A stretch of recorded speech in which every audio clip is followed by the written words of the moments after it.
ঢাকার চারপাশে নতুন ঢাকা নামে স্যাটেলাইট শহর গড়ে তুলতে ভারতের শিল্প প্রতিষ্ঠান সাহারা গ্রুপের সঙ্গে সমঝোতা চুক্তি হয়েছে। গণপূর্ত প্রতিমন্ত্রী জানিয়েছেন, বাংলাদেশে আবাসন খাতে বিনিয়োগকে প্রাধান্য দিচ্ছে সাহারা গ্রুপ। রিপোর্টে আরো জানাচ্ছেন শারমিন আজাদ। বিএনপি আমলে ভারত থেকে বড় বিনিয়োগ প্রস্তাব নিয়ে এসেছিল টাটা, শেষ পর্যন্ত হয়নি। এবার এসেছে আরেক বড় কোম্পানি।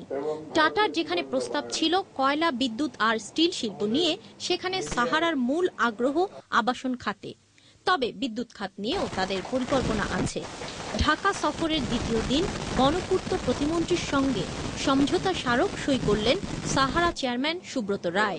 আমরা বুঝেছি যে একটা আলাদা ঢাকা যদি শহর তৈরি হয়, সেটার একটা পরিকল্পনা, একটা যেভাবে আমরা ভেবেছি, ভাবতে পেরেছি, তাই সেটা পাঠিয়ে টাকা পয়সা ব্যাপারটা, বিনিয়োগের ব্যাপারটা যেটা বলছেন, সেখানে এটাই বলা হয়েছে গভর্নমেন্ট সভারেন গ্যারান্টি দেবে, আর আমরা বাকি যেখান থেকে হোক সবকিছু আমরা অর্গানাইজ করবো, অ্যারেঞ্জ করবো ফান্ডিংটা। কালকে আমি শুনতে পেলাম যে কতটা এখানে বিদ্যুতের দরকার আছে। কালকে আমার সামনে এটা প্রেজেন্ট করা হয়েছিল।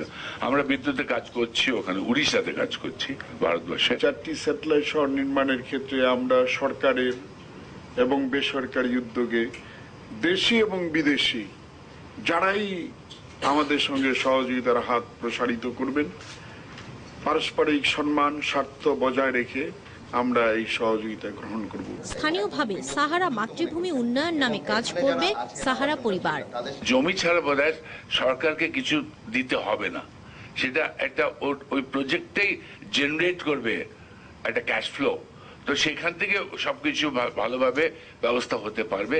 আবাসন খাতে বাংলাদেশের অনেক কোম্পানির মতো ভারতের সাহারাকে নিয়েও বিতর্ক কম নেই। Sharmin Azad, channel I,